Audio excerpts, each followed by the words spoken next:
comenzar la clase con 3 minutos de atraso.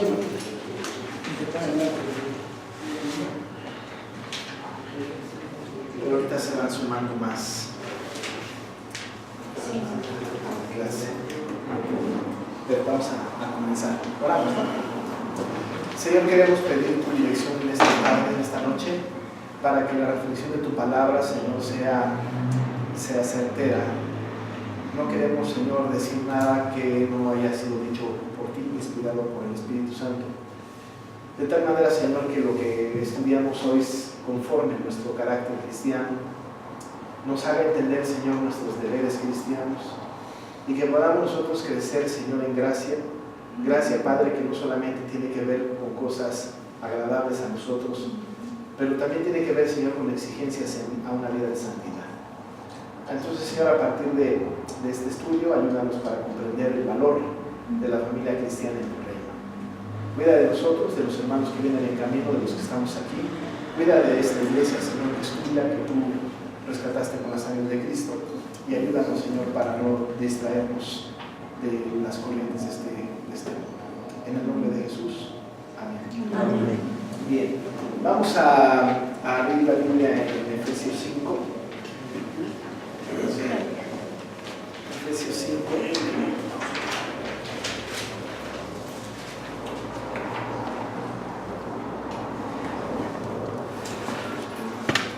Y voy a,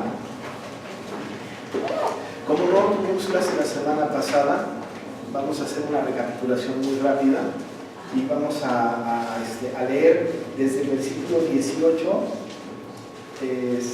hasta el 33. Efesios 5, 18 a 33. ¿Tienes más material para ir revisando? Bueno, yo lo voy a leer. Ustedes me hacen el favor de seguirlo con su vista.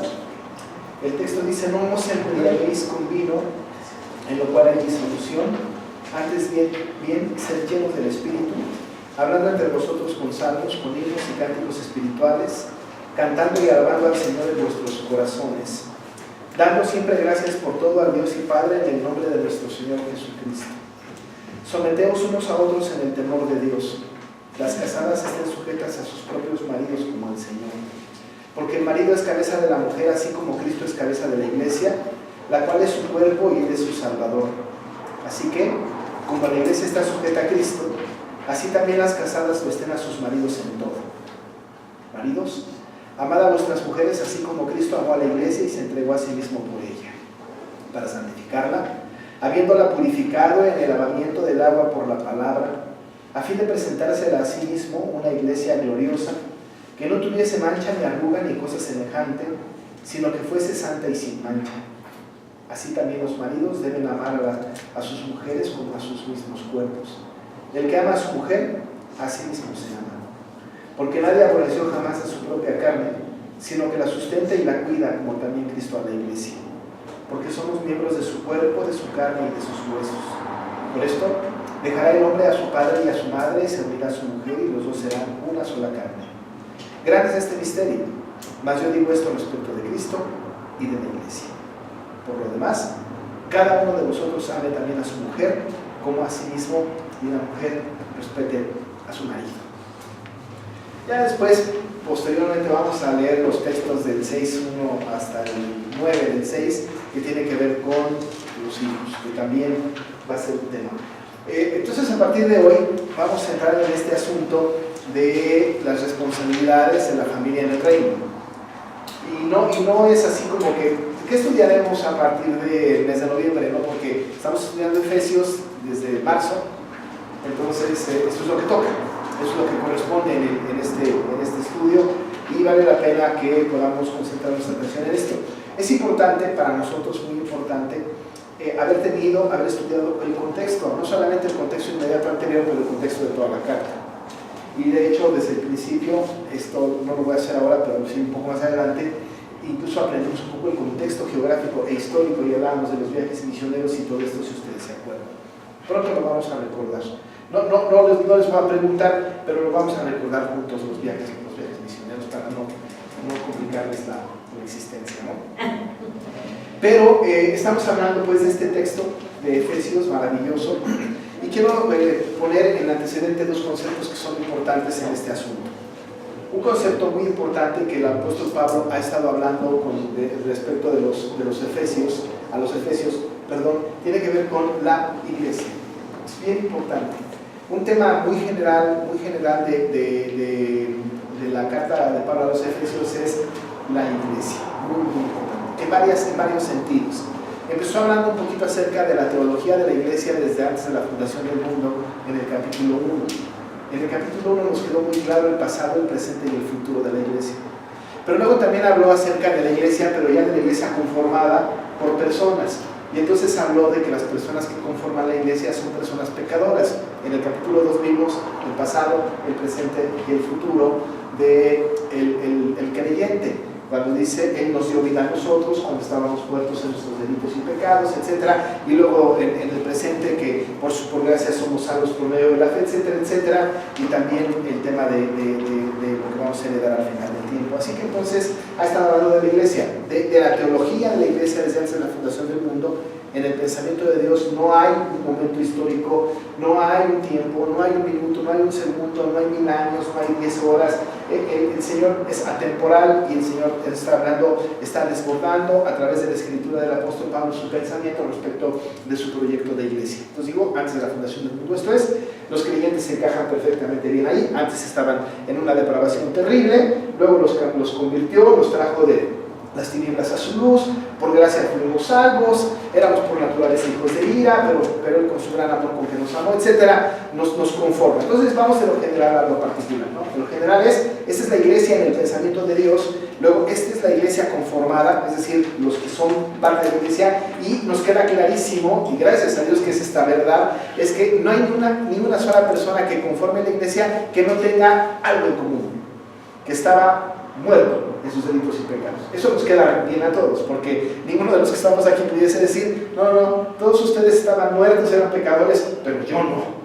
No, todos tenemos esto en común. Estábamos completamente alejados, ¿no? de la posibilidad de ser parte de la iglesia. Entonces el Señor nos da la posibilidad de serlo, pero es por su gracia, y como dice en el capítulo 2, versos 8 y 9. Así que entonces tenemos este asunto. Tenemos pues la iglesia general, es la iglesia en el pensamiento del Señor antes de la fundación del mundo, la conformación de la iglesia de pecadores redimidos, ¿no? Por la sangre de Cristo, y luego a partir de ahí dice entonces quiénes son estos pecadores redimidos, y entonces nos ha hablado maravillosamente bien y de una manera muy linda el Señor, no solamente del pensamiento de Dios, la conformación de la iglesia, pero cómo está constituida la iglesia. Y la iglesia está constituida de gentiles y de judíos, y que de los dos pueblos hizo uno, y que derribó el muro intermedio que había entre ellos, dice la palabra, e hizo un solo pueblo. Así que entonces el pensamiento de Pablo, que está siendo inspirado por el Espíritu Santo, viene de lo general a lo particular, ¿no? Insisto, el pensamiento de Dios antes de la fundación del mundo, la iglesia creada antes de que el mundo fuese, la conformación de la iglesia constituida por pecadores, y estos pecadores están constituidos también en dos grupos, o todas las personas en dos etnias, ¿no? Judíos, gentiles. Y ahí encaja todo el mundo, ¿no? El que no es judío es gentil, ¿no? El gentil no tiene esa clasificación. El gentil, para el gentil le da lo mismo, hablan de ciudadanías, etcétera, pero para el judío no. Para el judío es el circunciso y el incircunciso. Incluso el incircunciso es una manera peyorativa de dirigirse a todo aquel que no es judío, ¿no? Pero Pablo, muy cristianamente, es los judíos, los gentiles, ¿no? Aún y cuando en el texto sí habla de los llamados de la incircuncisión y de los llamados de la circuncisión para hacer esta distinción. Pero entonces el Señor va haciendo esto, ¿no? De su plan, de su proyecto de iglesia eterno, la conformación de pecadores, la integración de esta conformación que son gentiles y judíos, que los dos hizo uno. Estos dos grupos son aquellos que han sido elegidos antes de la fundación del mundo, y estos dos grupos conforman un solo grupo. Este grupo se llama la iglesia. Los redimidos, los llamados, que están constituidos por gentiles y por judíos, se les llama iglesia, pueblo de Dios, pues, ¿no? Entonces esta es la iglesia. Esta iglesia esta iglesia es muy importante.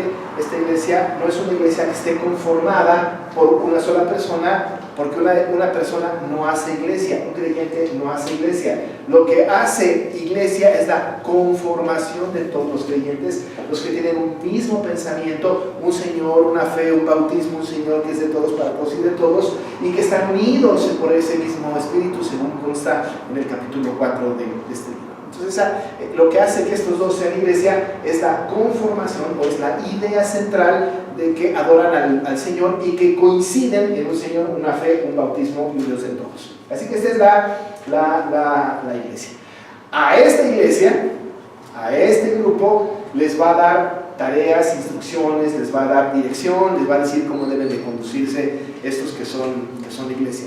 Y como la iglesia está conformada de la familia, entonces, para no errarle, lo que hace el apóstol Pablo, inspirado por el Espíritu Santo, es que les va a decir: a ver, iglesia, casadas esto, casados esto, ambos esto, siervos esto, hijos esto, padres esto. Y ahí está englobada toda la iglesia. Así que entonces la tarea que el apóstol tiene ahora es enseñar a la iglesia cuál debe de ser su conducta.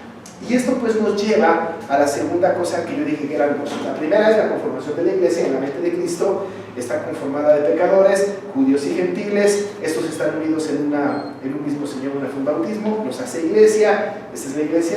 Hay otros que no son iglesia, estos sí. Y luego estos tienen tareas. Pero luego todo esto, entonces esto nos lleva a la segunda cosa de los temas centrales de esta carta, que tiene que ver con la santificación, que también lo he repetido varias veces en lecciones anteriores. Es decir, la iglesia tiene que tener una manera de conducirse, tiene que tener una forma de hacer las cosas. Tienen que dejar las cosas que hacían antes y tienen que hacer las cosas nuevas. Esto se llama santificación. Para que una persona pueda estar en santificación, debe de haber sido justificada. Ninguna persona no justificada está en un proceso de santificación por muchas cosas buenas y santas que haga. Es decir, hay unas personas en el mundo que tienen conductas mejores que las de los creyentes, pero no están en un proceso de santificación, porque ninguna de esas cosas para él le sirven en absolutamente nada en una vida espiritual.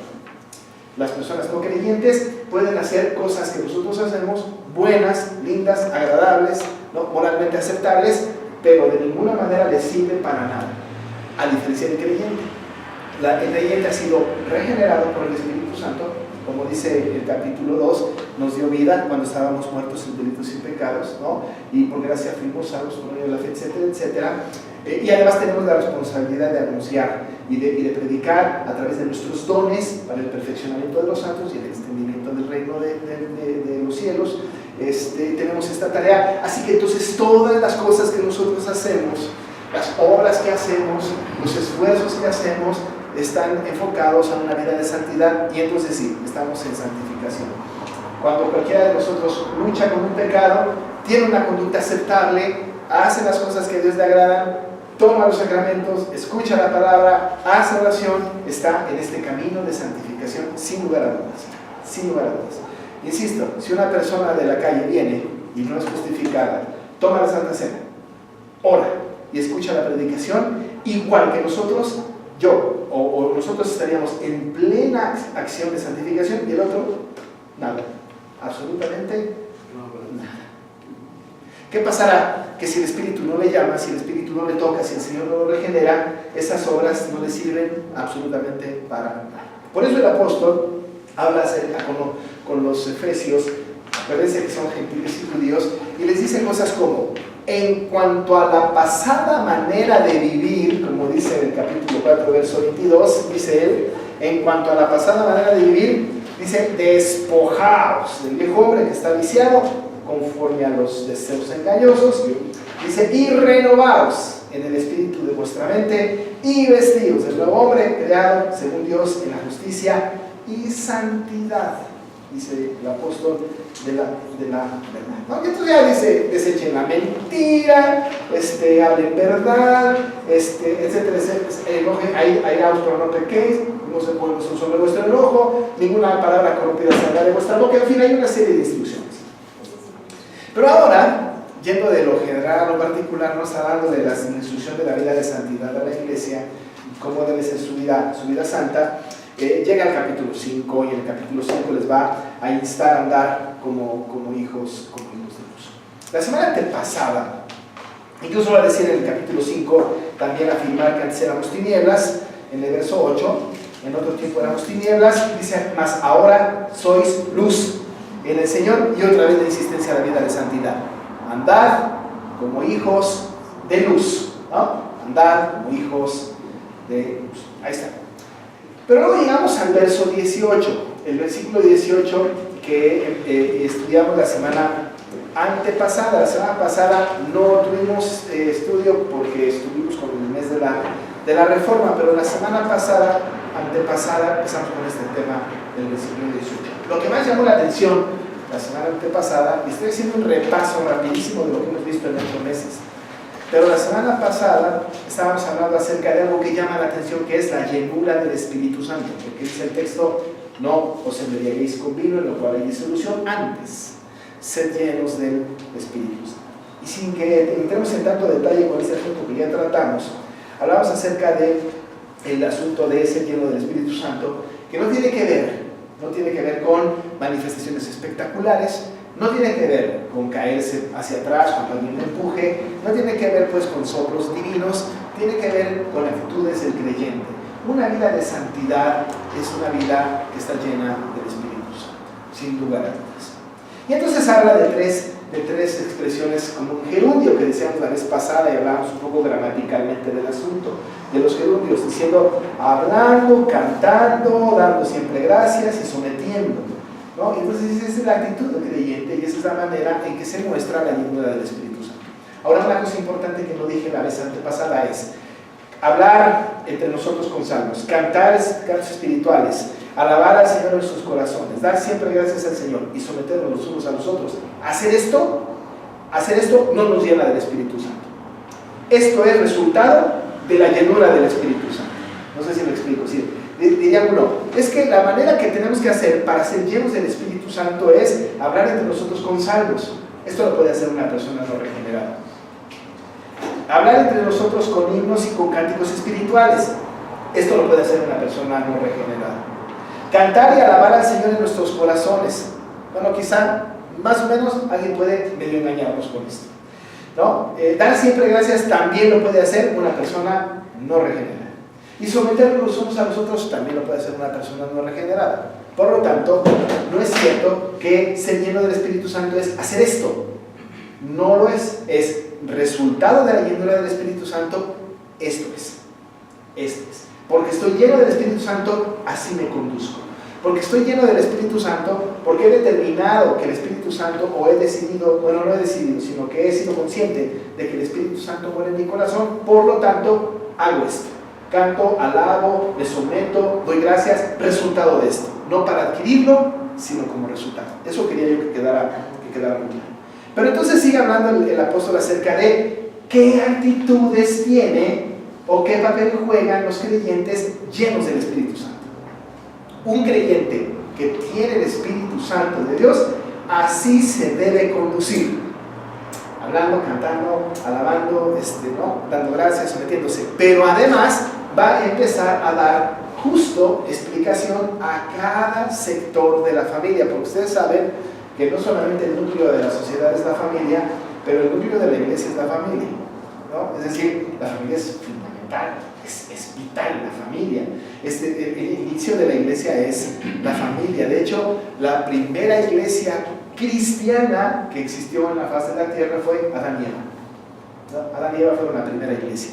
Los dispensacionalistas me acabarían en este momento, dirían, no, esa era la iglesia, ese era el pueblo de Dios, esa es otra cosa, la iglesia es otra cosa. Pero los que creemos en la doctrina del pacto y en la teología reformada decimos, ahí empezó la iglesia, porque la doctrina del pacto es maravillosa y el plan eterno de Dios es maravilloso, y la iglesia empieza ahí. Y además es cristocéntrica, ¿no? Cristocéntrica. Maravilloso. A partir de ser que ya es sustituto, encontramos allá tipos de Cristo todo el tiempo, hasta la venida de Jesús, y después tenemos la esperanza de que Él va a regresar por segunda vez.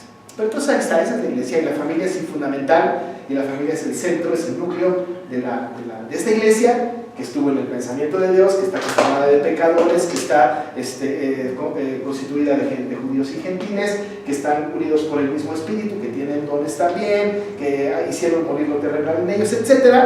Y entonces va a empezar a particularizar. Acuérdense que el apóstol escribe casi en todas sus cartas una primera parte de teología y una segunda parte de práctica, ¿no? Los teólogos le llaman ortodoxia y praxis, ¿no? ¿Sí? Lo teórico, la ortodoxia, la teoría, ¿no? La ortodoxia, y la práctica, la praxis, ¿no? Entonces, bueno, va ahora la praxis. Y aquí es donde justo va a empezar a hablar acerca de responsabilidades, de tareas. ¿Cómo debe vivir una esposa cristiana? ¿Cuál debe de ser su actitud en relación con su esposa? ¿Cómo debe vivir el esposo cristiano en relación con su esposa? Ustedes dirán, ¿y qué hay con su relación con sus hijos? Lo va a decir en el capítulo 6. Padres, no provoquéis a ir a vuestros hijos, qué sé yo. A lo mejor algún papá era también amo o patrón, también va con ellos en este rol. Amos, no sé qué, etc. Y quizás sean siervos, también hay una tarea. Quizás los padres también sean hijos, hay una tarea. Es decir, que ahí están involucrados todos. Pero el apóstol entonces va a ir uno por uno hablándoles de sus responsabilidades, para pescarlos a todos, para que todos se sientan o todos estén involucrados en lo que va a decir ahora. Entonces existe el versículo 21 y es donde vamos a partir, que ya empezamos también la semana antepasada a hablar de este asunto, porque el versículo 21 dice: someteos unos a otros en el temor de Dios. Quiero que noten que el libro está hablando a los creyentes, a la iglesia. Es tan claro porque está hablando en el temor de Dios. Por lo tanto, estamos hablando de que el sometimiento mutuo está entre creyentes. Entre creyentes. El esposo se somete a la esposa se somete al esposo, los padres a los hijos a los padres, los siervos a los amos a los siervos. Hay un sometimiento mutuo, los unos a los otros, es incluyente. Tiene que ver con el sometimiento de todos para con todos. La gran pregunta es: ¿en qué consiste semejante sometimiento para cada persona? ¿Dónde está el asunto del sometimiento para cada parte de la familia? Y entonces el apóstol, yo no sé si porque en ese tiempo no creo que haya sido la ley, la norma de educación de mujeres primero, ¿no? Que normalmente en aquel tiempo en realidad no eran mujeres primero, la mujer estaba como más relegada, ¿no? Pero empieza con las mujeres. Algún comentarista dice que porque quizá en algún tiempo alguien comentó que es posible que porque la parte de la familia que es la esposa es la parte más difícil de entender los asuntos de santidad doctrinales que tienen este texto. Independientemente de esto, que yo no creo eso, empezó por las mujeres. ¿Por qué razón? No lo sé. En realidad no lo sé. Quisiera yo saberlo, pero no lo sé. Pero empieza con las mujeres, pero no con las mujeres en general, sino con las casadas, ¿no?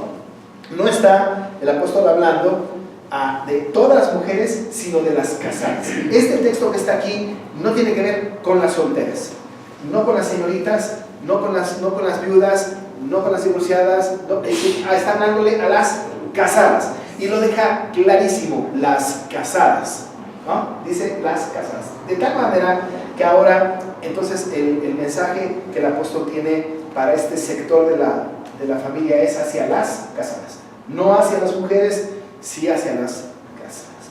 De todas maneras, todas las que no son casadas, viene bien escuchar esta parte de la palabra, que es muy profunda y es muy importante y es determinante en la fe de los creyentes. Así que entonces tenemos 2 o 3 asuntos que debemos considerar aquí. Solamente vamos a tratar versículos 22 a 24. De ahí vamos a sacar 3 verdades y 3 verdades importantes, ¿no? Y una cuestión de conflicto. Cuando hablo de conflicto es de interpretación, no de conflicto intrafamiliar, ¿no? Sino de interpretación. Lo primero que nosotros notamos aquí es que dice el texto que las casadas deben de estar sujetas a sus propios maridos como al Señor. Esa es la primera expresión que nosotros tenemos del apóstol Pablo. Esto es semejante al pasaje de Colosenses. El apóstol Pablo a los colosenses les dice lo mismo, nada más que lo dice de una manera un poco diferente, pero es un pasaje paralelo. Es un pasaje paralelo. Aquí, como quieran, y siguiendo la idea del apóstol en Efesios, les va a decir a las casadas: estas casadas, si están casadas, estén sujetas a sus propios maridos. Ahora, algo importante. En aquel tiempo, como en nuestro tiempo también, existía lo que en aquel tiempo eran las leyes del imperio dominante. Las leyes del imperio dominante en aquel tiempo era la ley romana. De hecho, la mayor cantidad de estudiantes de derecho de nuestros días estudian en una materia que se llama derecho romano en las universidades. Hay que estudiar el derecho romano porque de ahí surge el derecho en general. La abogacía tiene pues orígenes en el derecho romano. La mayoría de las legislaciones, de la naturaleza de la ley o del cumplimiento de las leyes o de los estatutos de las leyes tienen origen en el derecho romano. En aquel tiempo el derecho romano era muy importante. Las leyes o todas las personas estaban regidas por el derecho romano. El derecho romano tiene una característica importante, que para que se oficializara una relación tenía que haber una acta, ¿no? Es decir, acta de nacimiento, acta de matrimonio, y luego había también había acta de adopción y también había acta de defunción.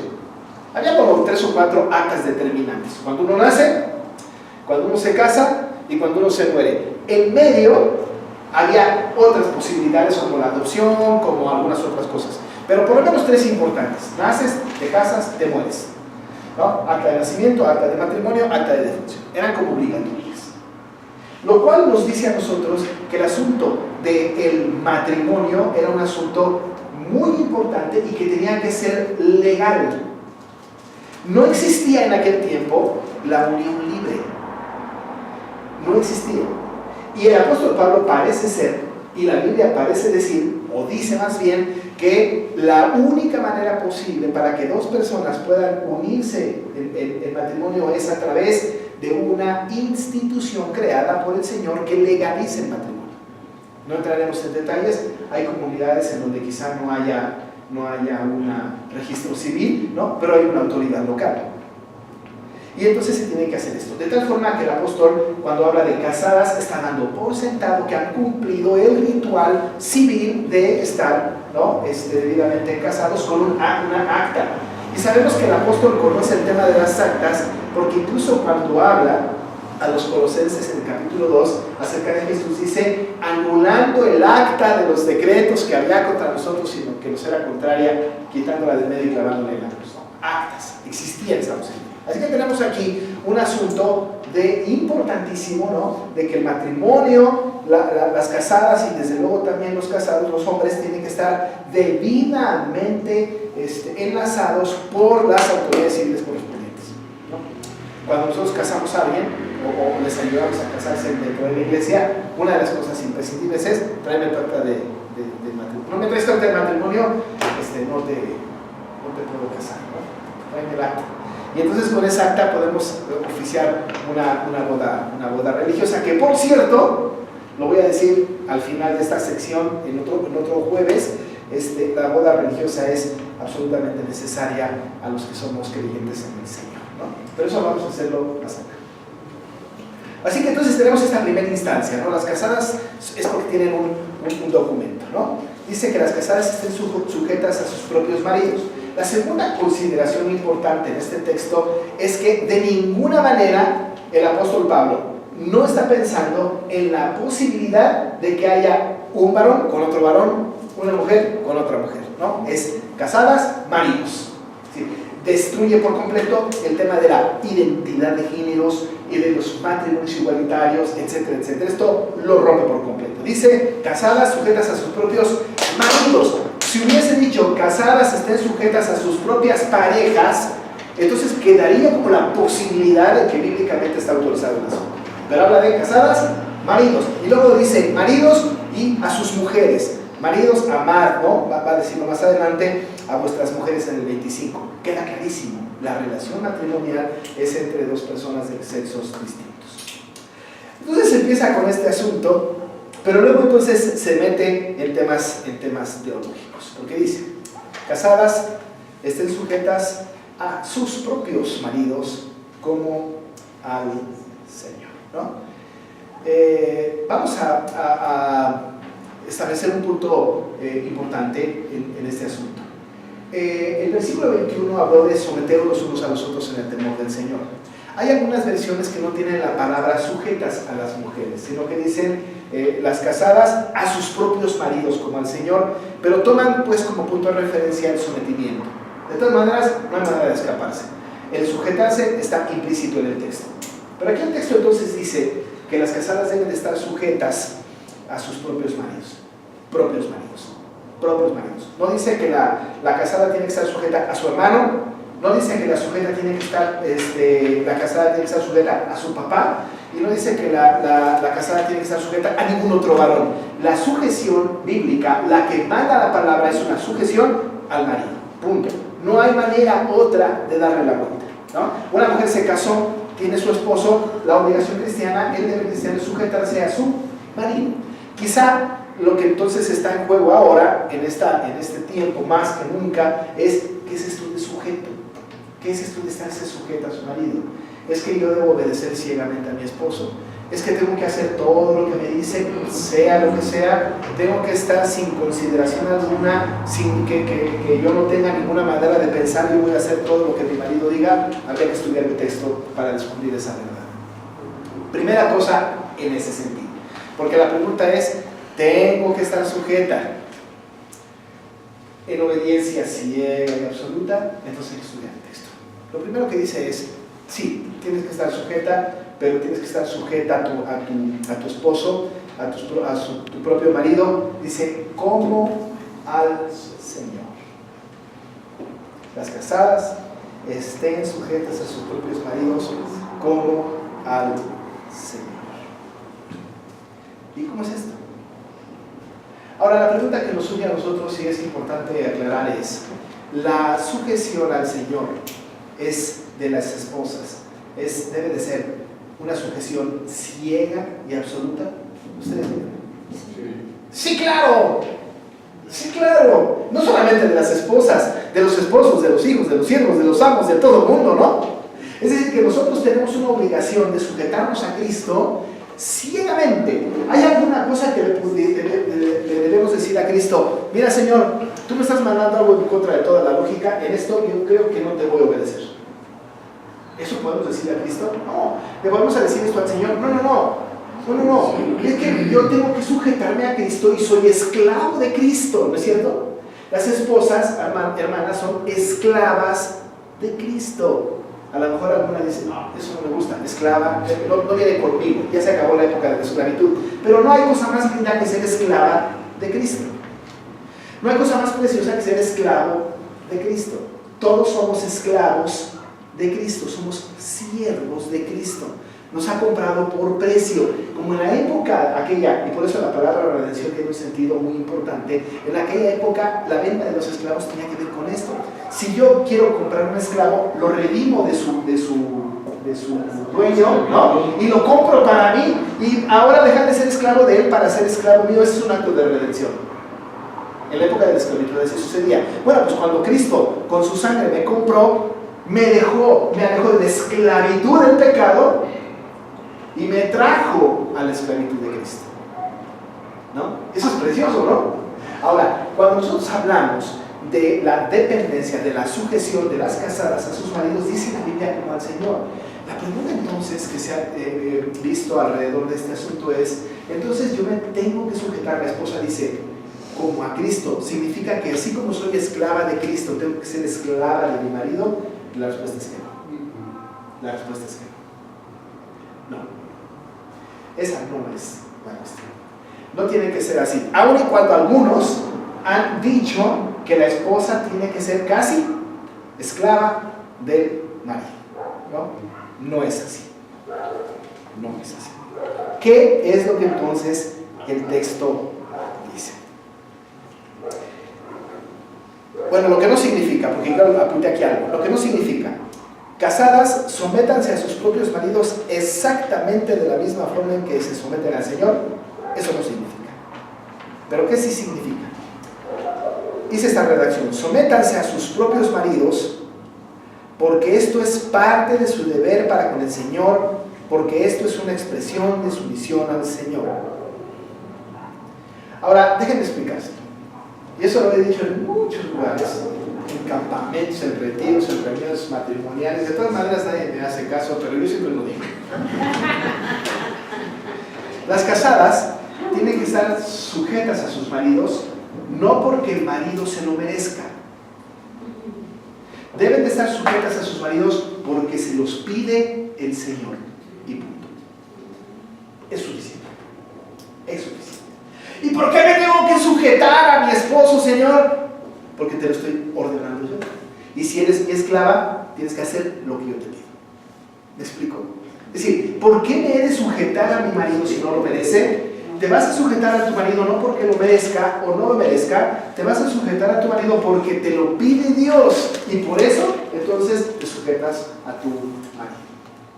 Más adelante va a decirle a los hijos: hijos, obedeced en el Señor a vuestros padres, porque esto es justo.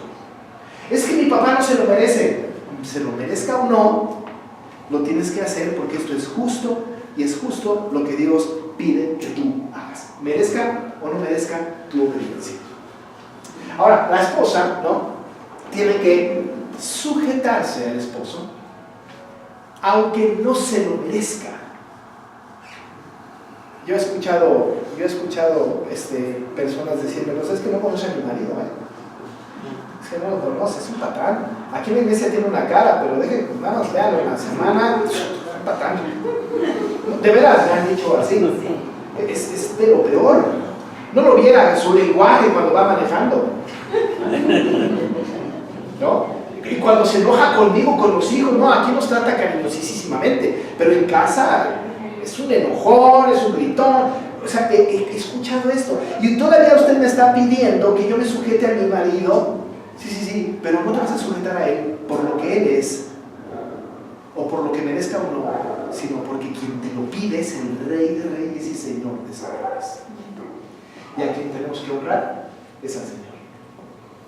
Hermana Rolando. Bueno, yo creo que en el rol de la esposa como en el esposo, y como en cualquier rol, la vida que pertenece a Cristo se vive nada más por fe. Obedecemos por fe. Hay que hacerlo. Porque creemos que así es. Porque así es, ¿no? Sí, es la convicción de lo que sí. Y dice la Escritura que los que confían en Jehová no serán avergonzados. Entonces, si yo confío como esposo en tratar bien a mi esposa, ¿por qué me lo dice?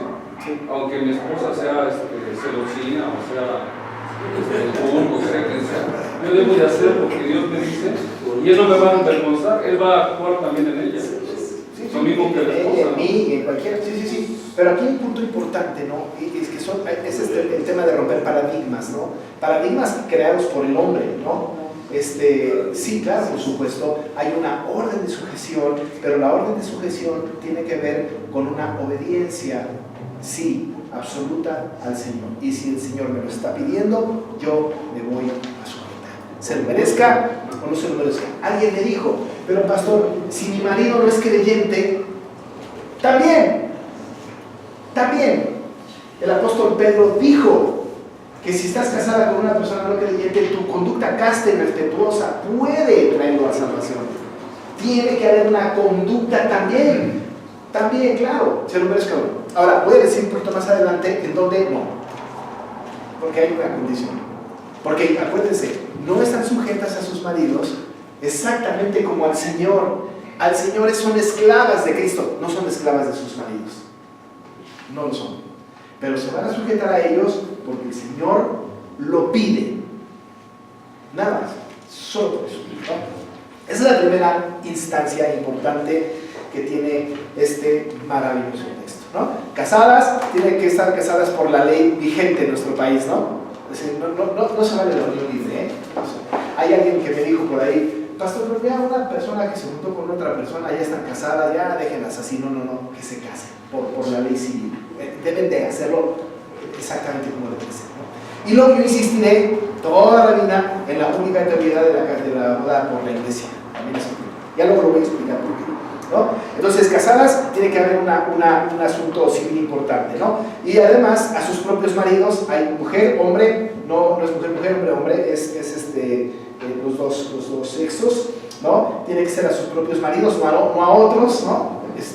Hermanas, no se pueden sujetar al pastor o al anciano o al diácono como a sus maridos, ¿no? O a los hijos. Ni a los hijos, no menos a los hijos, ¿no? Solamente a su marido. El Señor no les dijo, mamás, sujétense a sus hijos. No hay ningún texto donde esto diga, ¿no? Pero a sus maridos y a sus propios maridos, ¿no? A sus propios maridos. Y luego, como al Señor, se lo merezca o no, esa es una orden del Señor. Amo a mi Cristo, soy esclava de Cristo, Él me pide que yo me sujetaré, porque Él me lo pide, no porque tú te lo merezcas. No se lo diga a su marido,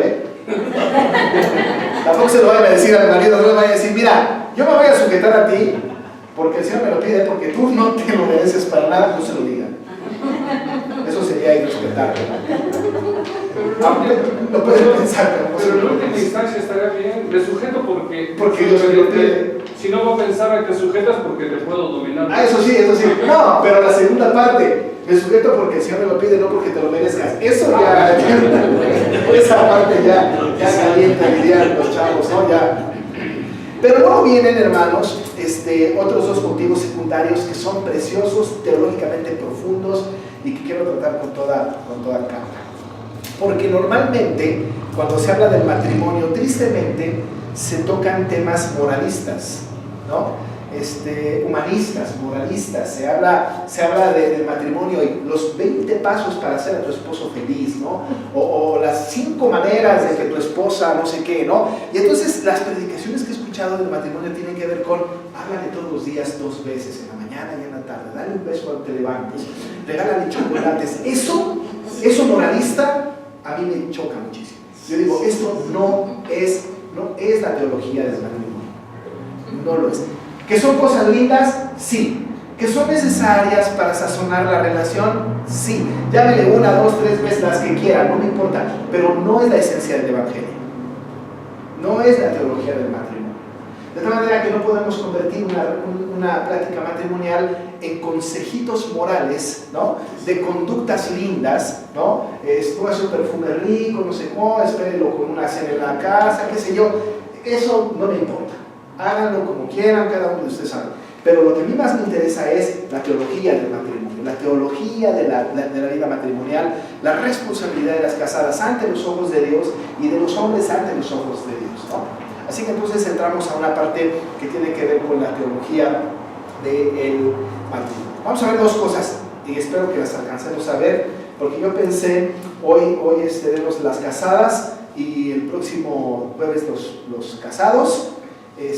Con los casados nos vamos a llevar 2 jueves porque está más duro, luego con los hijos, luego con los padres, y espero que terminemos el año con la familia, o sea, con el contenido de la familia, no acabar con la familia.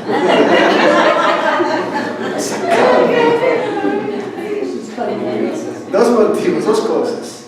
Uno, y eso quisiera que no está en las lecciones que les di. Recuerden que las lecciones que ustedes tienen son complementarias, es para que tengan ustedes un acervo ahí, pero vale la pena tener esto anotado y todo. Vamos a hablar de 2 cosas. Uno, de las ordenanzas de la creación, que ese es un tema de la teología y que la vamos a revisar aquí. Y la otra es el misterio que dice el apóstol en el versículo 32, ¿no? Porque dice ahí, grande es este misterio. Mas yo digo esto respecto de Cristo y de la iglesia. Entonces vamos a hablar de las ordenanzas de la creación y del misterio, ¿no?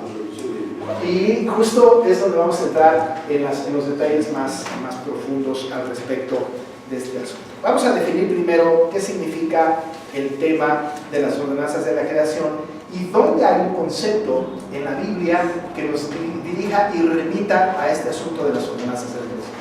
Empezamos por las definiciones. Ordenanza de la creación. Las ordenanzas de la creación son todas aquellas cosas que el Señor estableció, instituyó, ordenó antes del pecado. Incluso un poquito después, pero por lo pronto antes del pecado. Son ordenanzas de la creación. Entonces, todas aquellas cosas que el Señor determinó, instituyó, organizó, creó antes del pecado. La gran pregunta es, ¿qué cosas sucedieron antes del pecado? Ahora, hagamos una lluvia de ideas. No importa si nos tardamos 2 clases con esto, pero quiero que quede como muy claro. ¿Qué sucedió antes del pecado, no de la creación? Antes del pecado. ¿Qué cosas pasaron? Dios creó el universo. Dios creó, ¿no? Al hombre. La creación, el mandato cultural. ¿Hay un mandato cultural? Génesis 1:28. Hay un mandato cultural. ¿Eso fue antes de la creación? Antes del pecado. Hay que explicar el mandato cultural. Hay que explicar el mandato cultural. Perdón. Sí, claro. Para no irnos como la telaraña tejiendo y yéndonos por todos lados, a concentrarnos en el asunto de las ordenanzas de la creación. Fue la creación. Se crearon todas las cosas existentes. Todo fue creado y después fue creado el hombre. En las ordenanzas de la creación incluso se estableció cómo iba a rotar la tierra, su traslación y su rotación y traslación. Esa cosa ordenada hasta hoy no ha cambiado, ¿cierto? O sea, las ordenanzas de la creación tienen una cosa muy particular, son así y así deben de seguir siendo siempre. Ahora, no solamente esto, se creó al hombre y se creó la primera institución. Y la primera institución creada fue la familia, ¿no? La primera, antes del pecado. Un versículo antes del capítulo 3 está la constitución de la familia, es decir, en Génesis 2:24, ¿cierto? Al final, ¿no? Por eso dejará el hombre a su padre y a su madre y se unirá a su mujer y los dos serán una sola carne. Esta institución creada tiene una característica, es una ordenanza de la creación. Noten ustedes que el matrimonio no fue creado después del pecado. No fue que Dios dijo, ay, mira, nada más ya se están juntando estos, ¿no? ¿Qué haré? Pues voy a inventar alguna institución. Inventó el matrimonio. No, lo hizo antes del pecado. Por lo tanto, el matrimonio no es una institución que surge del pecado, sino es una institución divina creada por el Señor antes del pecado. De hecho, ¿no? La Biblia empieza con una boda y va a terminar con una boda. Empieza con Adán y Eva casándose y va a terminar con las bodas del Cordero. En medio de la Biblia está el cortejo. En medio de la Biblia está el cortejo, ¿no? ¿Cómo es la relación? Como dice Pablo en el versículo 32 del 5, y este es un misterio. Pero esto lo digo respecto de Cristo y de la iglesia. Pero la ordenanza de la creación, muy importante la ordenanza de la creación. Entonces aquí la ordenanza de la creación es importante porque el Señor constituyó, hizo el matrimonio. ¿Dónde lo podemos notar con toda precisión? Hay 2 versículos que nos llevan al origen para que nosotros notemos que el matrimonio es una institución creada antes del pecado y que es una ordenanza de la creación. La primera expresión la tenemos nosotros en este texto que tenemos aquí, que es justo el capítulo 5, en el verso 23, pero hay otro texto muchísimo más claro que nos va a llevar justo al principio, que es Marcos 10. Entonces vamos a Marcos 10, versículos 6 al 9. Marcos 10, 6 al 9.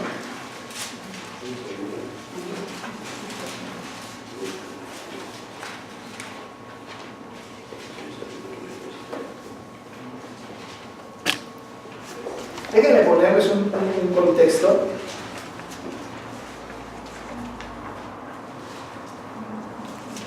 Los fariseos siempre quieren meterle el pie al Señor y ponerle, diríamos hoy, cuatros, ¿no? A ver dónde cae. A ver dónde lo pescamos, ¿no? A ver dónde lo pescamos. Pues llegaron los fariseos ahí con el Señor Jesús y le preguntaron, incluso dice Marcos, para tentarle, ¿no? Le preguntaron para tentarle si era lícito al marido repudiar a su mujer. El pasaje de Mateo, que es paralelo, todavía es más cruel. Dice, si es permitido repudiar a la mujer por cualquier causa, ¿no? Es decir, me calentó mal las tortillas, no me puso mis calcetines en la noche, no me calentó el agua para bañarme, entonces carta de repudio, por cualquier causa. por cualquier causa. Eso lo dice la versión de Mateo. Aquí en la versión de Marcos, Marcos 10, versos 6 en adelante, pero estoy en el principio, habla, ¿es lícito al marido repudiar a la mujer?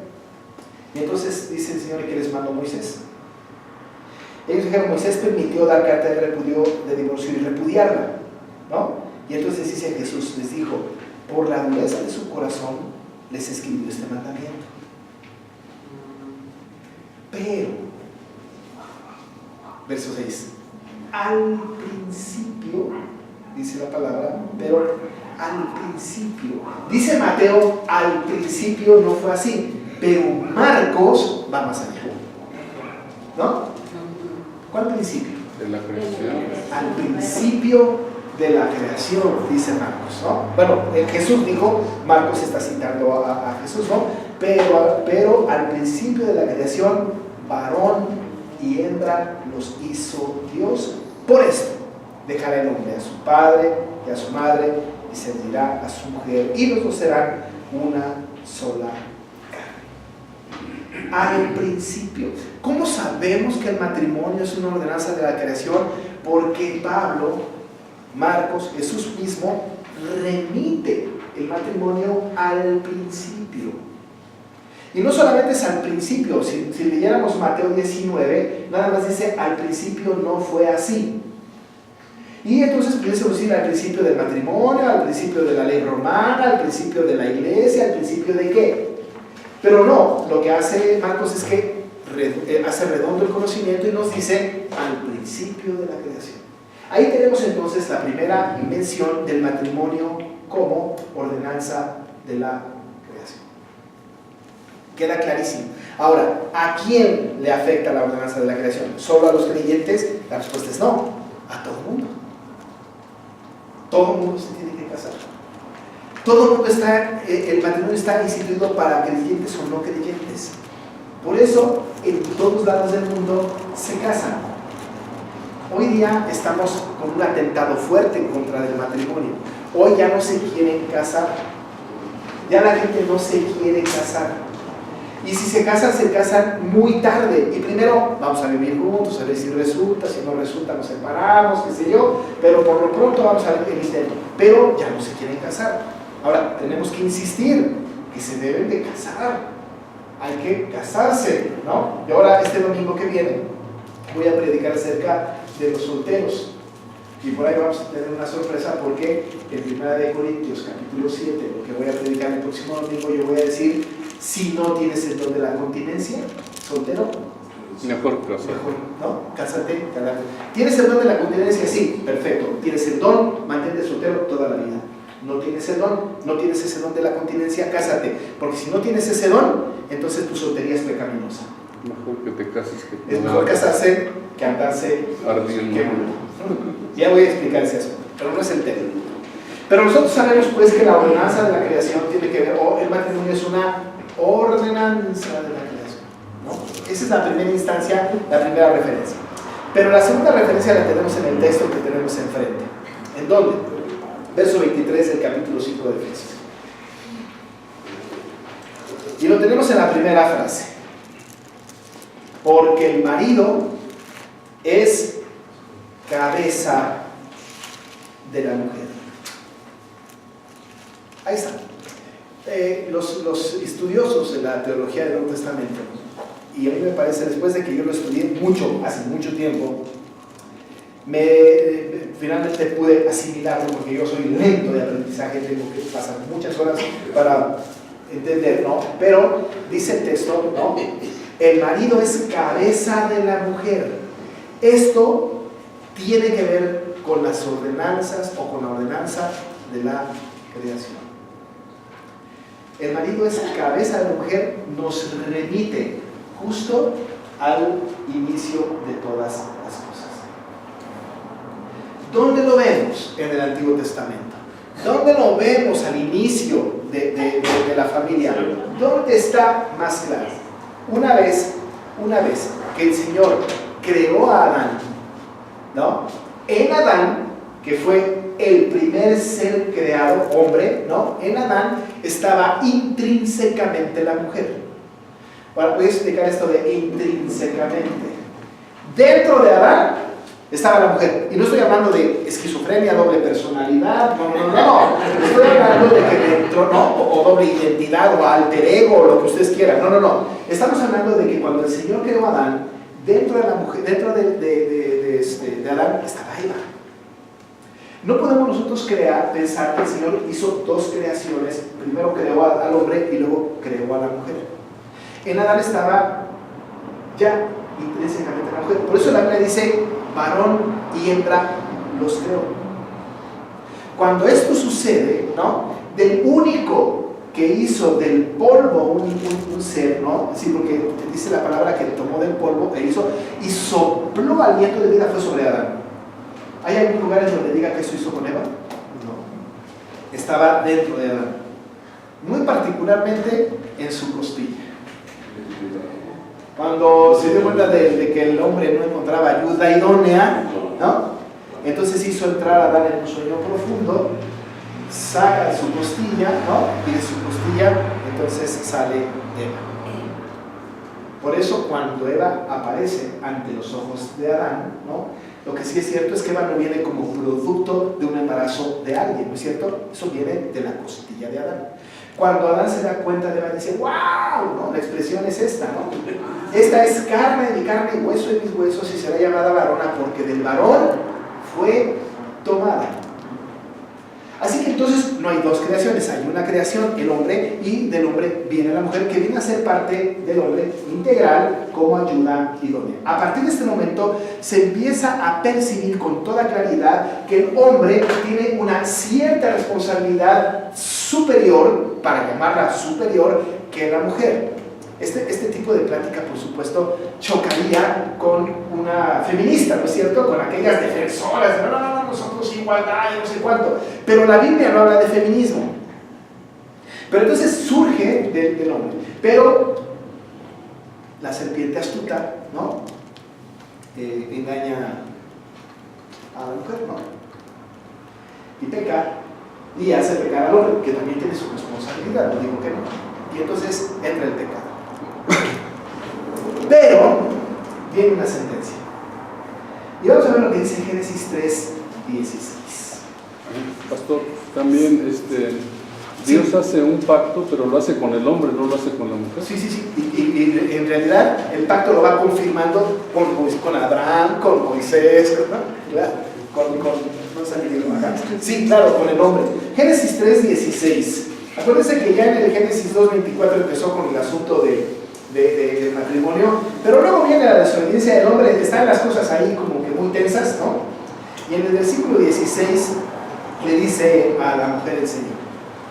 A la mujer dijo: multiplicaré en gran manera los dolores de tus preñeces, con dolor darás a luz los hijos, y tu deseo será para tu marido, y él se enseñoreará de ti. Esto hace también al hombre cabeza de la mujer. ¿De dónde sacó Pablo el asunto de que el hombre es cabeza de la mujer? De aquí. El hombre se enseñoreará de ti. Les voy a enseñar la versión que tengo, que me gusta muchísimo, ya se las recomendé, Nueva Traducción Viviente. Pero miren cómo lo dice el capítulo 3, verso 16. Luego le dijo a la mujer: haré más agudo el dolor de tu embarazo, y con dolor darás a luz. Esto se cumplió, ¿no, hermanas? Sí. Esto fue parte de las maldiciones después del pecado. Después del pecado, antes, ¿no? Se supone que antes, Pues, si tuvo hijos, no eran sin dolor. No, era sin dolor, ¿no? Y no eran partos sin dolor. Luego dice, ¿no? Lo repito, luego le dijo a la mujer: haré más agudo el dolor de tu embarazo, y con dolor darás a luz, y desearás controlar a tu marido, pero él gobernará sobre ti. Esa versión es muy buena, Van a decirle que es machista. Van a decir que él es machista. Es la Nueva Traducción Viviente. Hay algunos que tienen en sus teléfonos la aplicación de la Nueva Traducción, la Biblia esta de YouVersion, ¿no? Entonces pongan la Nueva Traducción Viviente y encuentran esta traducción. Dice: desearás controlar a tu marido, pero él gobernará sobre ti, ¿no?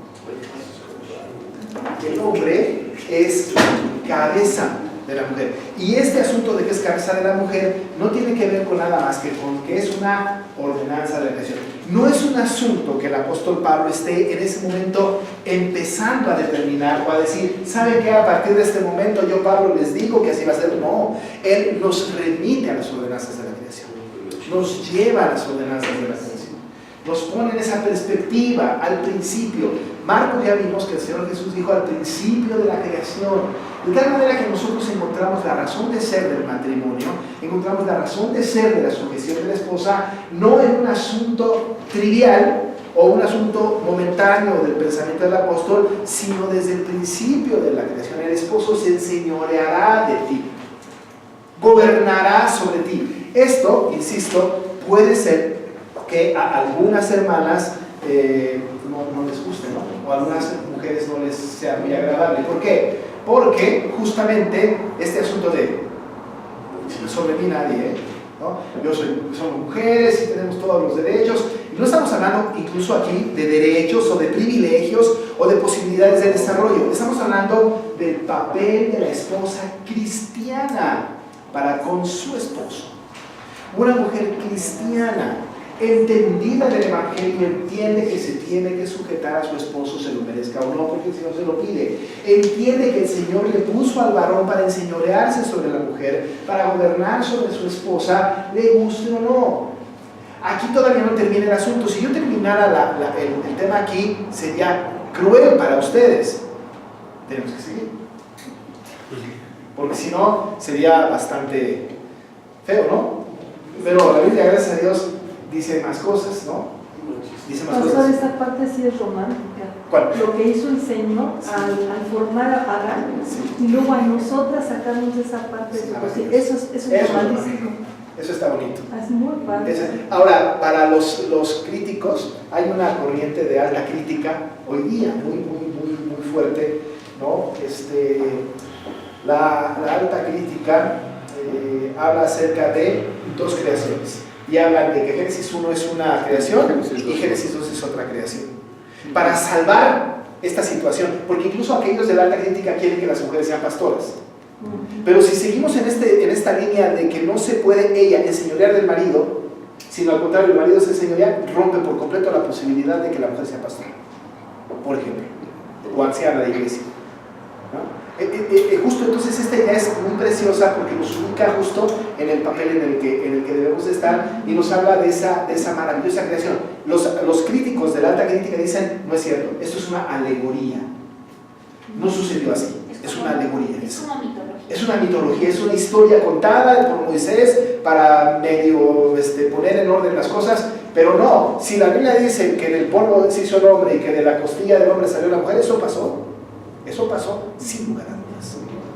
Hermano, en cuanto a así como Cristo se enseñorea de la iglesia, Cristo se enseñorea de la iglesia, pero no para oprimirla, no para lastimarla, claro, sino que para sustentarla, ¿no? Sí, y de hecho, el cuerpo puede tener necesidades, pero el último que dice cómo son las cosas es la cabeza, que es él.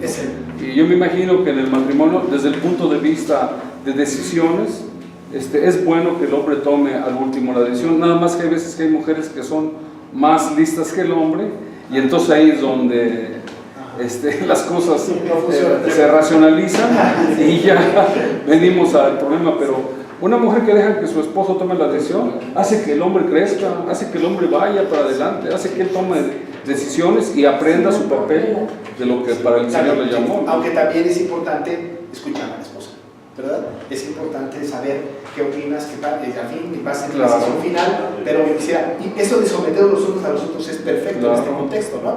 ¿Qué piensas, esposa? ¿Qué piensas, hijo? ¿No? Sobre todo cuando los hijos ya son más grandes, ¿no? Así como los hijos de mi hermano Fer, ¿no? ¿Qué piensan ustedes al respecto de este asunto? Vamos a tomar esta determinación. Esposa, ¿qué piensas? Nosotros queremos esto, y hace la bronca del esposo. Bronca, no es una palabra muy la responsabilidad. La esposa tomar una decisión. El esposo tendrá que decir, muy bien, nos vamos por aquí. Y así todos vamos por ahí. Creemos que te estás equivocando, pero vamos por aquí, ¿no? Sí, pero se trata de ser creyentes incluyentes, ¿no? Incluir a toda la familia en situaciones. No existe esa expresión en la Biblia de creyentes incluyentes, pero sí es cierto. Hay que, ¿no? De hecho, el concepto completo tiene que ver con esto. sometemos los unos a los otros, ¿no? Tiene que ver con esto. Pero no hemos acabado, porque luego viene con el marido, ¿eh? O sea, todavía, cuando estudiemos empecemos a estudiar la próxima semana las tareas del marido, van a decir, wow, está más difícil. Porque dicen, a las mujeres les piden sujeción, a los maridos solamente amar, está bien fácil. Porque lo único que dicen los maridos es, maridos, amad a vuestras mujeres. Si ahí nos quedamos, está fácil. Porque si algo podemos hacer los hombres es amar. A nosotros nos da más fácil amar, a la mujer no le cuesta más trabajo sujetarse. Hay matrimonios que están al revés, la mujer ama y el marido se sujeta. Entonces, eso vamos a tener que distinguir. Sandra, ¿ibas a decir algo, hermana? Sí, yo hasta en esto como ves el amor de Dios, Dios es tan sabio que esto es bueno para nosotras, para nosotras las mujeres, esposas, casadas, estar en esa situación, en obedecer a Dios, respetando a nuestros esposos. A tu esposo, sí. Porque bueno, en mi vida Dios me ha mostrado y me ha enseñado por medio de esa sujeción, esperar en el Señor, cuando me enseña que era bueno esperar, o en ese momento callarme, sujetarme, para esperar el resultado de esa sujeción. El amor ha sido una muestra para, en este caso, mi esposo, y todo el proceso y los cambios que ha hecho Dios en nuestro matrimonio. Es muy bueno y Dios sabe por qué manda a las esposas estar en esa posición. Gracias, eso es una excelente aportación. Trae bendición. Dios honra a los que le honran.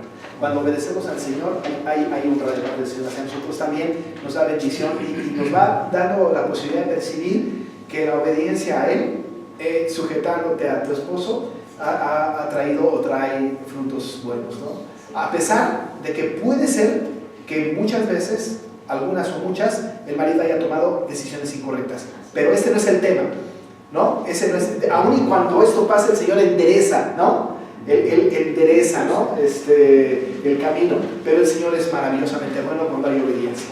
¿Sí? Hermana, no, yo creo que también o sea, el sometimiento de la mujer es porque el esposo y ella están sometidos a Dios. sí. Una mujer no puede estar sometida a un hombre que no está sometido a Dios. Exacto, bueno, de todas maneras, si una mujer creyente está casada con uno creyente, de entrada ya desobedeció, ¿verdad? Pero bueno, si esto sucede, de todas maneras la mujer tiene que sujetarse a este marido. Creo que hay casos, por ejemplo, el marido golpeador. Sí, claro. El marido, claro, o sea, claro. hay muchísimos casos en que una mujer realmente no se puede someter. Ahí voy. No he acabado. Por eso digo, si nos quedamos aquí, sería muy cruel. Pero ahí voy. Hacia allá voy, ¿no? Entonces la primera cosa es la ordenanza de la creación, ¿no? El marido es cabeza de la mujer. Y luego dice el texto, así como Cristo es cabeza de la iglesia, y hace esta similitud, ¿no? Hace esta similitud muy hermosa y habla entonces de la segunda cosa. Habla de Cristo como cabeza de la iglesia, dice, la cual es su cuerpo y Él es su Salvador. Nosotros, ¿no? Somos el cuerpo de Cristo y la cabeza es Cristo. Él es nuestro Salvador. Nosotros su cuerpo, Él es la cabeza y Él es nuestro Salvador. Y además el versículo 32 dice, grande es este misterio, mas yo digo esto respecto de Cristo y la iglesia.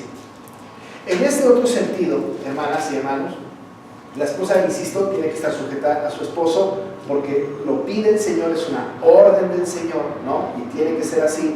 Y por otro lado, también entender que el Señor ha puesto al varón como cabeza de la familia, como cabeza de la mujer. Esto hay que entenderlo. Y el otro problema es una persona no creyente o un matrimonio no creyente o un varón no creyente y la esposa sí, no lo va a entender. No lo va a entender. Suena mal. Acuérdense ustedes que la lógica de Dios no es la lógica de los hombres. La cosmovisión cristiana es distinta a la cosmovisión del mundo. La cosmovisión del mundo hoy día, y más hoy en día, está totalmente rota, está tergiversada, está chueca, pues. Hoy la cosmovisión del mundo no habla acerca de este asunto. Incluso ya hay mujeres que están siendo cabeza de sus hogares. Hay mujeres que ya están teniendo el control de sus casas. y controlan al marido y controlan a los hijos. Tenemos una cultura matriarcal en México, ¿no es cierto? Porque desde el tema de la idolatría a la María, ¿no? A partir de ahí ya tenemos nosotros una especie de esta tendencia cultural matriarcal, ¿no? Aun y cuando se dice que el machismo, que no sé cuánto, en realidad dicen los que saben que el verdadero macho es el que verdaderamente está sometido a su verdadera mujer, ¿no? Es decir, que la mujer es idolatra a su mujer, ¿no? Pero quiere mostrarse como muy macho, pero en realidad es la mujer la que gobierna, la que domina, la que impera. En nuestra cultura es así. Pero la idea de la palabra es que nosotros solamente podemos entender esto porque es un misterio. Y lo que nosotros tenemos que entender es que el matrimonio tiene que ser una emulación, un ejemplo, pues, una ilustración de cómo es Cristo con su iglesia, entendiéndose la iglesia como la esposa y Cristo como el esposo, porque así como el varón es cabeza, ¿no?, de la mujer, Cristo es cabeza de la iglesia, hasta esta similitud, de tal manera entonces que hay varias conclusiones que se sacan o que los estudiosos sacan de este asunto, porque dice el texto en el 24, así que como la iglesia está sujeta a Cristo, así también las casadas lo estén a sus maridos en todo, ¿no? La iglesia está sujeta a Cristo, las casadas estén sujetas a sus maridos. Acuérdense. El todo. Ahorita voy con el todo, pero acuérdense, ¿no? Acuérdense. Es no como esclavas de los maridos, ¿no?, sino porque el Señor me lo está pidiendo. Hay varias conclusiones y luego voy a terminar con el todo. Esto puede ser entendido solamente por los cristianos, esta verdad, ¿no? Esa es la primera conclusión de este texto. 2, si una persona entiende la doctrina de la iglesia, si no entiende la doctrina de la iglesia, no podrá entender el concepto cristiano del matrimonio. ¿Sí me explico? Va de nuevo. Si una persona no entiende la doctrina de la iglesia, que la iglesia es esposa de Cristo, no podrá entender el concepto cristiano del matrimonio. O sea, Cristo entregó su vida por la iglesia. Sí, y lo vamos a ver la semana que entra con este tema de los esposos. ¿Qué más quisiera una mujer? Que su marido entregara su vida por su esposo. Que no entregara su vida, pero o sea, no que la diera o que muriera, pero que realmente se sintiera amada, respetada, todo, porque la mujer sí, yo creo que nuestra educación ya nos hace de por sí, sometidas al hombre en muchas cosas, sí. Pero pues como que los hombres no responden. Eso lo vamos a ver la semana que viene. Eso lo vamos a ver la semana que entra, porque viene la tarea del marido, que también hay cosas para el marido, ¿no? Entregar su vida por ella es mucho más lo que se le pide al hombre que a la mujer. Sí. Y eso lo vamos a ver porque eso dice la Biblia, ¿no? En el versículo 25 en adelante, justo ahí, ¿no? No se me desesperen, que ahí vamos a llegar. Así que si una persona no entiende la doctrina de la iglesia, ¿no? Entiéndase que la iglesia es la esposa de Cristo, ¿no? La iglesia es el cuerpo y Cristo es su cabeza. Exacto, ¿no? Que la iglesia es el cuerpo y Cristo es su cabeza. Entonces no podrá entender el concepto cristiano del matrimonio, no se puede entender, no se va a poder entender. Esto, por obvias razones, nos lleva a dos conclusiones. Una persona cristiana no podría casarse con una no cristiana. Claro. ¿O no? Bueno, de que puede. No, de que puede, pero no debe. Es un mandamiento que dice la Escritura, no es una iniciativa desigual, 2 Corintios 6:14, ¿no? Es decir, una persona que entiende la doctrina de la iglesia, el misterio de la iglesia, que la iglesia es el cuerpo de Cristo y Cristo es la cabeza, y que esto fue lo que el Señor reflejó en el matrimonio, entonces no cabe un cuerpo distinto de la cabeza. Sería una malformación. Porque una persona que no es creyente pertenece a un cuerpo que no es el cuerpo de Cristo, pertenece al cuerpo del enemigo. Imaginen ustedes entonces cómo puede ser posible una cabeza que representa a Cristo con un cuerpo que representa a Satanás. Por eso entonces no cabe un matrimonio no cristiano. Ahora, dicho sea de paso, que el Señor ha tenido misericordia de un matrimonio mixto, lo hemos visto muchas veces, pero yo he visto más de matrimonios que se han casado en yugo desigual y que lejos de acercar al marido a Cristo, el marido ha alejado a la esposa de Cristo. no es un patrón. Cuando alguien dice, pero es que mis papás se casaron siendo, yo digo, bueno, mi mamá era creyente, mi papá no se casaron, y ahorita mi papá es un anciano de la iglesia, es pastor, es maravilloso, sí, el Señor tuvo misericordia, pero no es un patrón. No es un patrón. Estuvieron en desobediencia, el Señor tuvo misericordia, pero no es un patrón. No es siempre así, ¿no? Ahora, a lo mejor ellos no sabían esta información, pero ahora tú la sabes, ¿no? Se dan casos también en que durante el noviazgo una de las partes dice, ay, sí, acepto todo. Sí. Y hasta pasan al diferente. Sí. Y los engaña, ¿no? Yo lo que siempre digo, y lo que decía la abuela de mi esposa, es que los muchachos abrazan al cristianismo para abrazar a la cristiana. Claro, le dice la novia, dice, es que yo no puedo andar contigo si no eres cristiano. ¿Dónde firmo? ¿Qué hay que hacer? No, pues tienes que aceptar a Cristo y ya está. Tienes que venir a la iglesia hoy. Pero se casan, se acabó la historia. Déjenme decirles una cosa que es importante decirles yo, porque ustedes me conocen de 8 meses nada más, porque yo llevo 8 meses en esta iglesia, pero llevo como 26 años o 27 de pastor. Pero a mí no se me da casar parejas en yugo desigual, a menos que esté embarazada la chica. Pero si no caso en yugo desigual. O el chico. No caso. ¿Qué pasa? Es que qué payaso es este pastor. Pues sí, pero si Dios dice no os unáis en yugo desigual, es como si yo le dijera, mira Señor, tú ordenaste esto, pero yo voy a hacer una excepción. No puedo hacerlo. Entonces se han enojado conmigo líderes de la iglesia, porque su hija se quiere casar con un no creyente. Y como soy de la iglesia, toda la vida quieren que yo los case y yo no los caso. Que venga otro pastor o quien sea, pero yo no lo hago. ¿Por qué? Porque tenemos que ser congruentes con lo que la Biblia dice. Ahora, se casan por lo civil, ya van a vivir juntos, no se casan por la iglesia, me echan la culpa, a mí está bien. A mí no me importa en realidad. Pero hay que tener mucho cuidado. Quien no entiende la doctrina de la iglesia, no entiende el matrimonio cristiano. Hermano Ronaldo. Sí, bueno, en la práctica hemos visto que muchos jóvenes se quieren casar con el inconverso, pero se quieren casar con el inconverso y viceversa, porque ya se robaron la tercera base, ¿no?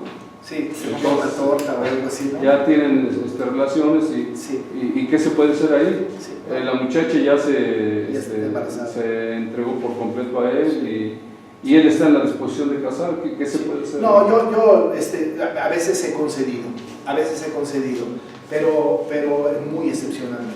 Cuando de repente sé que en la iglesia hay una relación de dos chicos que no son creyentes, hablo con ellos, y algo al final con la parte no creyente, ¿no?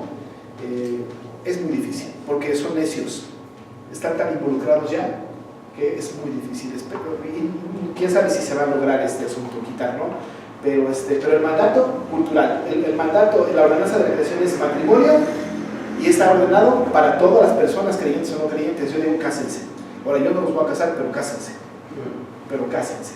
Aunque sean en yugo desigual, cásense. Porque esa es la ordenanza de la creación. Cásense. Ahora, cásense por lo civil, ya estuvo, ¿no? Si ya después yo he estado oficiando bodas colectivas, comunitarias, ¿no? En donde después de los años se casaron por lo civil y después ya los dos tienen una relación con eso muy profunda. Vamos a la iglesia, casémonos. Bueno, no casémonos, sino cásense, ¿no? Y he casado hace como 3 años, yo creo, oficié una ceremonia religiosa de una pareja que ella tenía 83 años y él tenía 80 y algo, antes de 90. Y vinieron a hablar conmigo, a tener sus pláticas prematrimoniales. De verdad, fue una cosa muy linda y oficiamos una boda preciosa. No le dijeron, ¿qué quieres saber, pastor? No, la hermana era bueno. Sí, la hermana me dijo, mire, pastor, es que yo no le voy a entregar mi tesorito a él si no se casa conmigo, así me dijo. 83 años, 84 años. Y con hijos, nietos y bisnietos. Finalmente mi esposa y yo fuimos a oficiar la boda a su casa, ¿no? Sí. Linda boda. Un testimonio precioso de una pareja que habían finalmente entendido a los 80 y tantos este misterio. lindo testimonio, de verdad. Yo con todo gusto, con mucho amor, fui muy emocionado a oficiar esa boda. Muy emocionado. ¿Todavía viven? Sí, vinieron hace 15 días a la iglesia. Vinieron, ¿los viste? Hace 3 semanas, ¿no? Vinieron los dos a la iglesia. Me saludaron con mucho gusto, una pareja preciosa. Pero lo que digo es, si no se entiende la doctrina de la iglesia, no se entiende el matrimonio. Y termina diciendo el apóstol para avanzar y terminar, en todo, ¿no? Así que como la iglesia está sujeta a Cristo, así también las casadas lo estén a sus maridos en todo. Cuidado con los absolutos. Cuidado con los absolutos. Los absolutos son peligrosos. Porque los creyentes presbiterianos luego tenemos la idea de que los todos no son absolutos cuando nos conviene, dicen algunos. Yo digo que los todos absolutos son de mucho cuidado. Incluso la palabra mundo, nadie, todos, etcétera, son peligrosos, ¿no? Ustedes acuérdense que cuando fueron llamados a empadronarse allá en Lucas, ¿no? Dice que había un decreto, ¿no? Que todo mundo fuese a empadronarse. Y la pregunta es: ¿todo mundo? No todo mundo. No todo mundo. No todo mundo. Es decir, solamente los de la región de Palestina, ¿no? Estos eran todo el mundo, pero no era todo el mundo. De tal manera que todo, ¿qué? Y dice aquí que tiene que estar sujeta en todo. Ahora, ¿cuándo no está sujeta la esposa? Ahí viene lo bueno. ¿Cuándo no está sujeta? Cuando el esposo atente contra su integridad física, moral o espiritual, no están sujetas a Cristo, porque están en desobediencia a Cristo. Y si hay algo que ustedes tienen compromiso de obediencia a Cristo, y si el marido les pide algo contrario a lo que Cristo, la palabra, dice expresamente, están no solamente en la posibilidad, sino en la obligación de desobedecer. ¿Sí me explico? Es decir, si el marido me pide algo que vaya en contra de la Escritura, no solamente pueden, sino deben no estar sujetas a ese yugo. En contra de mi dueño. En contra de mi dueño. No puedo. Si el marido me pide algo que va en contra de mi integridad física, porque me pega, moral, porque me pide algo que no debo hacer, inmoralmente hablando, sexualmente hablando, inmoralmente hablando, o espiritual, no estoy sujeto a ese yugo, porque va en contra de lo que dice la palabra. Pedro y Juan le dijeron a las autoridades: juzguen ustedes si es mejor obedecer antes a Dios que a los hombres. Pero en ese caso sería de un hombre no creyente, por ejemplo, que le diga a su esposo, la mujer creyente, vamos a pensar, y el esposo no es creyente y le diga: vete con mi amigo porque te va a pagar dinero. Sí. Una mujer Obviamente creyente no va a hacer eso. Obviamente. Pero si es un cristiano, tampoco no sería cristiano. Pues no sería cristiano. Pero estos son extremos. Pero hay maridos cristianos que sí pueden pedir cosas, mentir, por ejemplo, ¿no? Tapar al esposo con algo. Son cosas, ¿no? Que la esposa dice: yo no puedo obedecerte en eso. Perdóname, pero no lo voy a hacer. Ahora, ¿quieres enfrentar? Tú enfréntalo, pero yo no lo voy a hacer. No solamente puede, debe desobedecer. Porque su primera lealtad como esclava de Cristo es hacia su Señor. Pero si hay esposos cristianos que pueden, ¿no?, mandar, pedir algo, ya no dijéramos moral, pero algo, ¿no?, que esté en contra de lo que la palabra dice, entonces ahí no están sujetas, por supuesto no están sujetas a Dios. Si el marido dice: mira, ando con otra mujer, y pues no importa, tú sujétame a mí, mira, yo a ti te respetaré, te daré, te sustentaré, eso no lo puedo tolerar. Eso no lo puedo tolerar, porque va en contra de lo que mi Dios me está pidiendo. Sandra. En tocar el tema de lo espiritual, por ejemplo, si la esposa, para que son van cristianos y el esposo, bueno, el esposo no, pero prohíbe a la esposa ya no ir a la iglesia. Sí.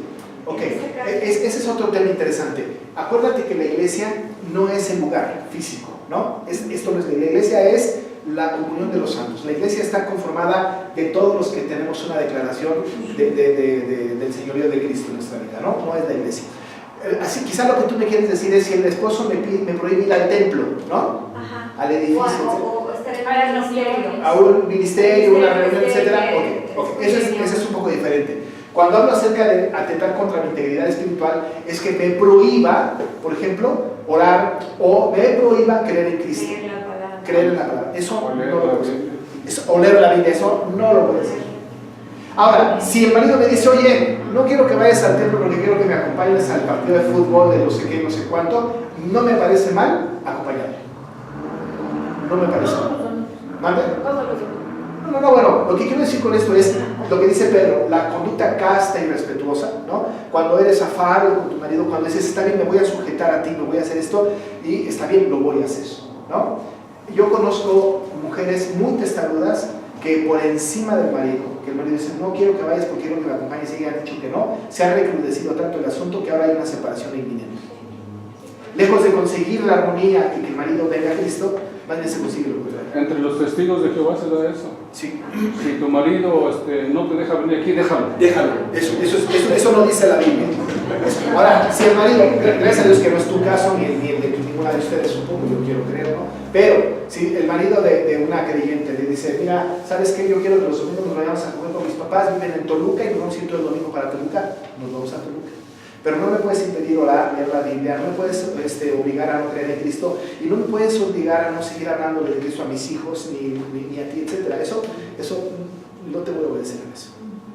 ¿Me explico? Pero lo demás, que no me dejo ir a la reunión de las mujeres, que pues está bien, no voy, me voy con mi esposo.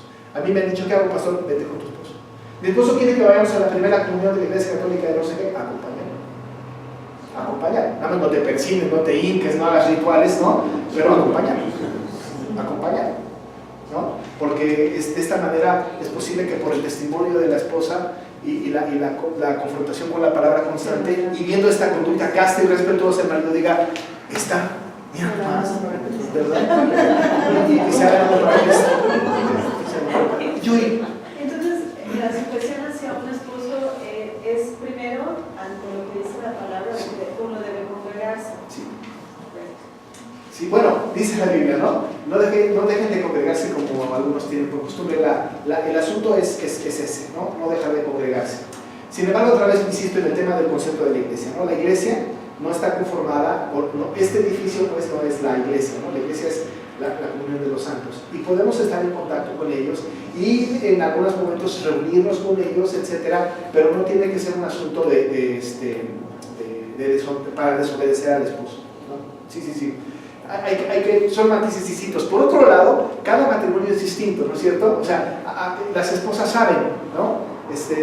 Hasta dónde hay estas posibilidades. Yo conozco matrimonios en donde la esposa dijo, ¿no quieres que vaya? No voy. Y al paso del tiempo los tienen a todos en la iglesia. Los tienen a todos en la iglesia, ¿no?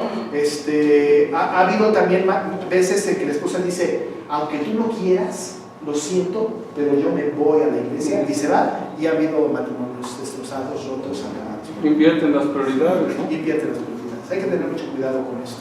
Y orar. Hay maridos maravillosos que dicen, haz lo que quieras el domingo, vete a tu iglesia, pues vénganse. Yo me quedo a ver el fútbol, pues vénganse. Pero también hay casos en donde la mujer no está cumpliendo con su hogar, con la administración de su hogar y cumpliendo con su casa. Entonces también cómo va a querer irse sin cumplir. Claro, el testimonio de la esposa es muy importante, ¿no? Pero bueno, no queremos en una plática de 2 horas, ¿no? Abarcar todos los asuntos que sería fantástico abarcar como es correspondiente, porque estamos enfocándonos en Efesios, ¿no? Solo en Efesios. Entonces, hermanas, sujétense a sus maridos por amor a Cristo.